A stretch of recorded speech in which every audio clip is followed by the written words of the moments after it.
Ngayon no, mga bossing, nako eto, mukhang may pinapadisbar na naman.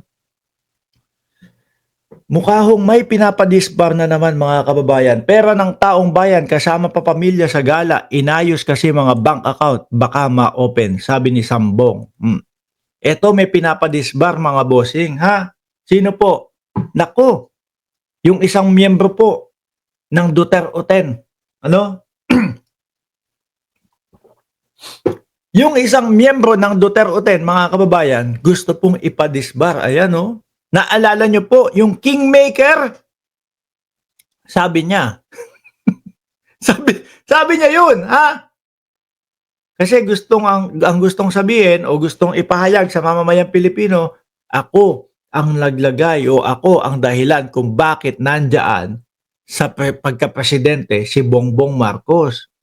Yung Kingmaker na hindi ho nanalo, na hindi na ilagay yung kanyang sarili doon sa posisyon sa pagkasenador, sa pagkasenador ho, mga kababayan. Na ang sinabi nung kapatid natin na si Chris Ulo, mga bossing, lintik tong si Vic Rodriguez. Sasabihin, gutom na yung mamamayang Pilipino. Tapos, yung libro, ibebenta niya pa sa mamamayang Pilipino. Paano nga naman yun? Ang nasa loob daw ay yung kabuktutan, kalokohan ng gobyerno ni Pangulong Bongbong Marcos. Bakit hindi mo na lang i-live? Kumita ka din. Di ba? O, kung nilive mo, kumita ka din. O, hindi pa gumastos yung sinasabi mong mga Pilipino na nagugutom. Di po ba? O, tanong, ubos na ba yan? Big, ubos na ba yung libro nyo? o hanggang ngayon, nakasale pa din. No?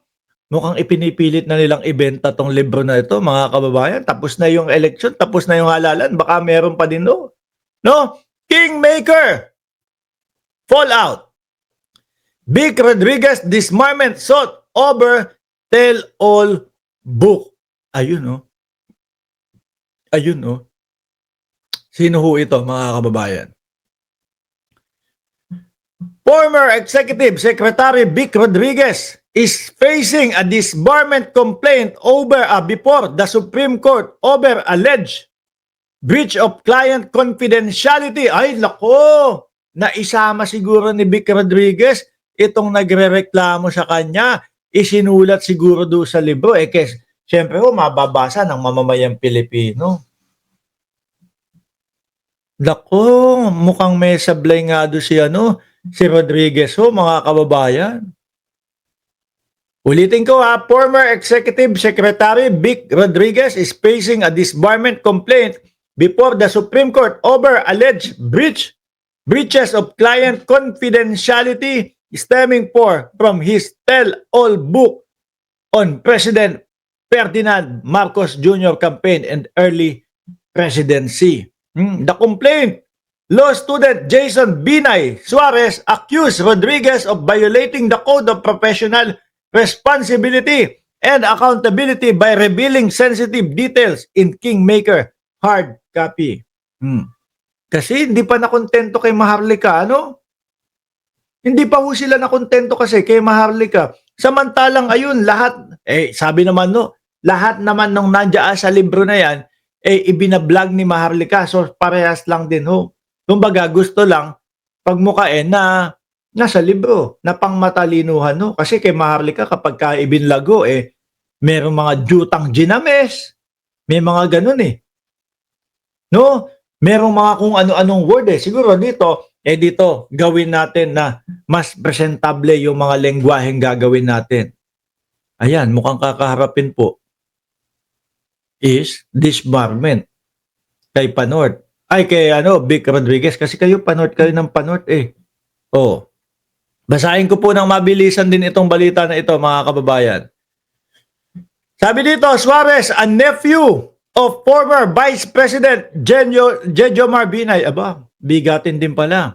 A nephew of former Vice President Jejomar Binay said the book went beyond mere political memoir, alleging the disclosure were a calculated act tied to personal interest and political ambition. This action misused client confidences and undermine public trust in the legal profession, especially when committed by someone closely tied to the highest office of the land.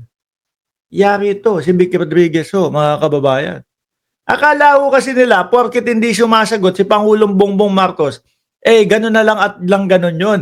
Ang hindi nila na-realize, madami pong supporter si Pangulong Bongbong Marcos na hindi po hahayaan na ganyanin nila ng ganyanin ang Pangulo. Sabi ni Cristobal Cuartero, yung ibibili ko ng libro niya, ibili ko na lang ng tissue. May pamunas pa ako sa puwet. Paano naman bibilin ho yung libro niya, mga kababayan? Nung mga DDS, 20 pesos na bigas, iniiyak. Di ba? Walang katapusan na 20 pesos na bigas yung iniiyak ng mga DDS nung panahon na wala pang 20 pesos na bigas. Paano bibilin ho ng mga DDS yan? Eto, mga nagmamalaki na naman ngayon. McDonald's daw, iboboycott nila, ibaban nila. Every 3 months lang naman po yatang mga nakakakain ng McDonald's. Di ba? Ang dami ho kasing paano ng mga DDS. Ang daming mga patsaring ng mga DDS. Manang-mana ho doon sa ina-idol nila na si Baste Duterte. Manang-mana doon sa style ni Baste Duterte. Banat dito, atras. Pagka pumalag. Ganyan sila ho eh.